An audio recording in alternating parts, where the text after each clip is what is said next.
Saudações esmeraldinas, né? A derrota na Vila Belmiro vazio para um Santos que vinha de 12 jogos sem vencer, repete a cena do Goiás de recuperar adversários que lutam pelo mesmo que ele, recuperar adversários que vêm numa fase ruim. Foi assim com Curitiba e foi assim contra o Santos também, mas pelos suspiros que vocês estão vendo, este que vos fala aqui fazer, não foi uma derrota comum, né? Dessa vez a gente sai com muita indignação do que aconteceu nessa rodada, principalmente do que tem acontecido com o Goiás já há algum tempo no Campeonato Brasileiro, sempre mais com o Goiás, acontece com todo mundo, mas mais com o Goiás, e isso serviu para encobrir uma outra coisa que a gente precisa discutir também. Estou falando, obviamente, do lance do pênalti marcado erroneamente pelo Bruno Arleu, árbitro da partida de ontem, que insistiu no erro mesmo depois de ver o VAR, a imagem no VAR. Enfim, eu sou o Helder Dias, esse é o canal Verde 33. Você sabe que é sempre bem-vindo, bem-vinda por aqui. Já peço para deixar aquele like, aquela curtida que ajuda a gente a engajar esse vídeo para mais pessoas. Agradeço aos mais de 970 inscritos que tem aqui no canal. Peço a você sempre que divulgue aí, que passe adiante, porque aqui a gente discute numa boa as coisas do Goiás. A gente faz até uma mini comunidade aqui, pessoas que respondem as outras aqui nos comentários. Peço também para você que se ainda não está fazendo isso, que faça. É bom a gente conhecer a visão de outros esmeraldinos também. Então, se você não for inscrito no canal, se inscreva aí, aumente esse número. Estamos perto do gol 1000, né? Da inscrição número 1000 aí. Obrigado a todo mundo. Enfim, olha, não fosse o lance do pênalti, provavelmente a gente teria outro placar histórico para o Goiás positivamente na Vila Belmiro, nos jogos contra o Santos. Eu tinha nascido há pouquíssimo tempo quando o Goiás conseguiu a primeira vitória. A primeira vitória não, o primeiro placar fantástico, que foi o 4-4 de janeiro de 74, sou de dezembro de 73, fazendo depois uma recuperação, né, quase que uma remontada, que não virou o jogo, não pode se chamar de remontada, mas de 4-1 para 4-4, com o Pelé em campo, é para guardar para sempre, né? Para merecer um espaço especial numa sala especial que um dia nós teremos nas dependências do Goiás, na Serrinha, seja onde for, no museu que o Goiás um dia vai ter. Esse jogo, esse 4-4 com o Santos, vai estar lá nesse museu, bem cuidado. Para quem conhece o Museu Moderno, imagina você ter essa imagem desse jogo, uma narração de alguém, alguma coisa que a gente encontrar, fotos, né, lances. E imagina, por exemplo, o gol do Fernandão, aquele do outro 4-4 contra o Bahia, aquele gol de bicicleta fantástico, numa sala especialmente idealizada só para esse gol. Isso que eu imagino para o Goiás, para o Esmeraldino aí, pensar o que a gente pode ter de memória do clube, né? Infelizmente, a gente não tem quem se preocupe de verdade com isso ainda, comandando os destinos do Goiás Esporte Clube. Voltando ao Santos, também teve aquele 4-3 fantástico de 1999, acho que eram ali as oitavas, não, eram a fase classificatória para as oitavas de final na Copa do Brasil, Goiás e Santos. O Goiás perdeu na Serrinha, eu estava nesse jogo, perdeu de 2-1, estava perdendo 2-0, se perdesse 2-0 nem iria, naquela época perdendo de 2, o time que jogava nas fases iniciais, perdesse de 2-0 no jogo, já eliminava o jogo de volta, né? O Santos estava ganhando de 2-0, o Goiás faz um gol no final, não sei quem marcou, e depois lá em Santos começa perdendo, vira o jogo, o Araújo dá um show, o Goiás ganha de 4-3 e revela o novo craque, um cara que fica ali na história do Goiás, que é o Araújo, né? Foi um jogaço. Eu vou até deixar o link aqui no vídeo para vocês conferirem como foi esse jogo. Se eu achar o do Santos também, do Pelé também vou deixar aqui. Mas a gente aí, vamos falar do principal. Eu já falei numa live, que também vou colocar aqui no final do vídeo o link. a live que eu fiz depois do almoço desse domingo, depois de umas 2 horas depois do jogo, falando sobre a arbitragem, conversando com as pessoas sobre o destino do Goiás, né? Todo mundo já sabe o que aconteceu, foi uma coisa que virou nacionalmente uma indignação. O Goiás foi prejudicado bastante por um lance que tem acontecido em qualquer jogo e o juiz não está dando pênalti, né? Infelizmente, isso vai acontecer sempre em maior escala com os times menores. Os times menores, se o Goiás se enquadra nessa categoria quando disputa a Série A, eles são levados pela correnteza da cadeia alimentar do futebol. É uma teoria que eu tenho, que não é uma teoria, não é nenhuma novidade, né?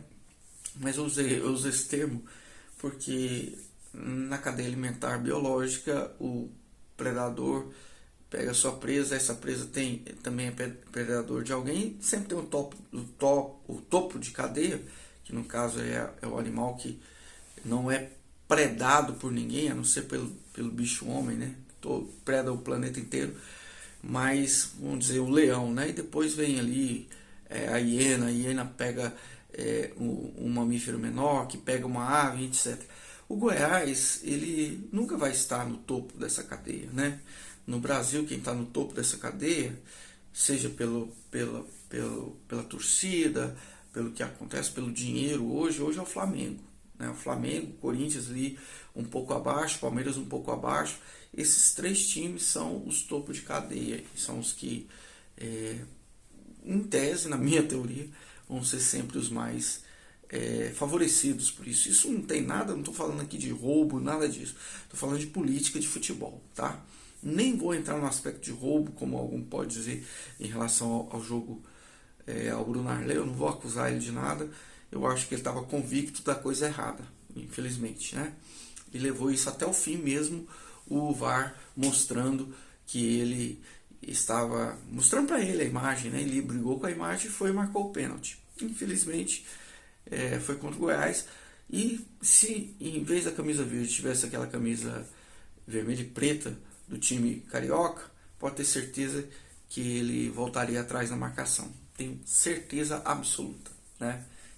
Mas aí eu não estou dizendo, que a camisa pesa, sim, os interesses pesam, né? A camisa do Santos também pesa. Pode ser que se fosse, em vez do Santos, sei lá, talvez um Bragantino, não sei, ou um Curitiba, não sei, um outro time, América Mineiro, talvez pesasse, ele voltasse atrás também. Mas é assim, futebol é isso.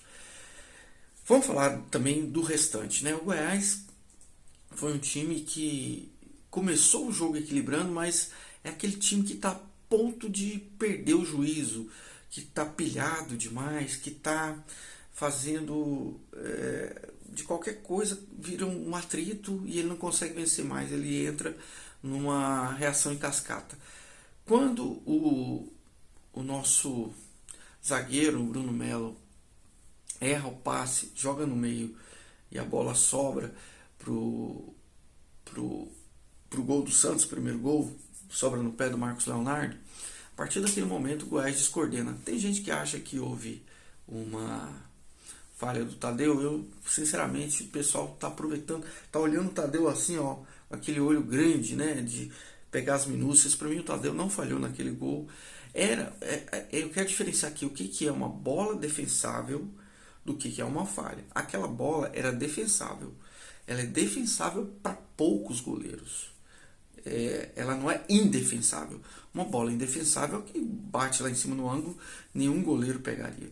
Aquela bola, alguns goleiros brasileiros conseguiriam chegar pelo reflexo naquela bola. Um jogou agora à noite com o Grêmio, o Lucas Perry, que para mim é o melhor goleiro em atividade no Brasil hoje, e fez uma defesaça. Aliás, 2 defesas em sequência, uma no chute do Soares, outra no Reinaldo. A segunda foi fantástica, inclusive. Então, assim, alguns goleiros pegariam. Isso não significa que o Tadeu falhou. O Tadeu simplesmente ele é um goleiro que não está no topo do ranking aí do Brasil. Ele é um goleiro bom, é um goleiro que serve para o Goiás e tem servido muito bem, dignamente, é um bom profissional, é um cara de muito caráter, né? Não merece o que a torcida está fazendo com ele aí, em declarações aí, tentando botar um temor. Não concordo com isso. Não acho que ele está com o corpo mole, acho que ele está numa fase ruim. Falhou contra o Curitiba, né? Os 2 gols. E no meu caso, talvez se ele tivesse numa fase melhor, pegaria aquela bola, mas a colocação, tudo, olha, enfim, sinceramente, não foi falha. Foi falha do Bruno Melo, assim como no segundo gol, para mim, a falha foi do Sander. Na origem da jogada, ele pula sem o tempo da bola certo, a bola passa por ele, sobra com o Lucas Braga, ele cruza e novamente Marcos Leonardo faz o segundo gol. Ah, mas a zaga podia ter esticado o pé. Pô, lança muito rápido, né? O problema é na origem, é aquela falha que assim, é do fundamento do futebol, né? E o terceiro gol que o Goiás leva, para mim, uma falha coletiva ali. 3 jogadores poderiam ter feito uma falta providencial no campo do Santos ainda, naquele contra-ataque. O primeiro, o Guilherme, que é logo que a bola é dividida e sobra para o Santos, ele poderia ter feito a falta ali, ainda dentro da área, perto da área, da grande área do Santos. Depois o Palácio tenta dar o combate, não faz a falta. Para mim deveria ter parado o lance ali, não faz. A bola vai com o Zé Ricardo, ele vai com o pé mole, não faz a falta. De novo o Palácio poderia ter agarrado o Marcos Leonardo, né? Não agarra. Novamente o Marcos Leonardo participou dos 3 primeiros gols. Ele toca pro Mendonça, o Mendonça corre, né? À toa que o apelido dele é Speed. E teve uma conclusão muito boa, fez o gol. 3 gols, 3 falhas do Goiás. E como eu disse no vídeo anterior, no pré-jogo, venceria essa partida quem falhasse menos, quem tivesse uma melhor defesa, né? E no final do jogo o Goiás conseguiu. O segundo tempo foi ótimo do Goiás, foi um dos melhores segundo tempo que eu vi o Goiás, também porque o Santos recuou bastante. O Goiás que precisava jogar, fez um golaço com o Guilherme, né, que já tinha batido o pênalti, e depois o João Magno estreou estrelando, né? Uma cobrança de escanteio do próprio Guilherme, ele cabeceia, 1,95 m, me lembrou muito o Magrão dos velhos tempos, né? O Magrão de 1995, aquela campanha com Hélio dos Anjos, com Klemer, com Sandoval, com Batistinha, Alex Dias, primeiro ano do Goiás, João Paulo, enfim, um time muito bom, com muito prato da casa também. Enfim, estou falando demais, né? Recordando muito, talvez porque o presente não seja muito bom, mas o Goiás fez o 3-3 e para mim o Goiás viraria aquele jogo, porque a imposição do jogo do Goiás naquele momento e o ritmo, né, era muito mais para o Goiás virar do que para o Santos fazer o 4º gol. E aí veio um pênalti que não existiu, e eu já contei a história no começo, não tem por que repetir. Enfim, é ruim não sair da zona de rebaixamento, mas ainda, como eu disse no vídeo, a gente precisa ter paciência. No vídeo anterior teve gente que criticou, falando, mas você acha normal o Goiás perder pro Santos? Eu vou achar normal o Goiás perder pro Santos, porque o Santos é um grande time, um time de camisa. É normal perder, não é bom perder, é diferente. Não tô achando bom perder, mas é normal pela fase que o Goiás está. Alguém teria que ganhar o jogo. Não é porque o Santos estava 12 jogos sem vencer, ou que o Curitiba que não venceria o Goiás, assim como o Curitiba não venceu. Então, venceu o Santos num jogo polêmico, uma vitória muito polêmica, muito contestada. O resultado justo para mim no jogo seria um empate, né? Pelo primeiro tempo do Santos, pelo primeiro tempo do Goiás e pelo segundo tempo do Goiás. Enfim, perspectivas para o Goiás. Vou tentar ser otimista e basear no segundo tempo. Se a gente começar o próximo jogo com a escalação próxima a que terminou a partida, infelizmente o Guilherme foi expulso, justamente agrediu o jogador, o Mendonça, né, no fim do jogo, foi expulso direto.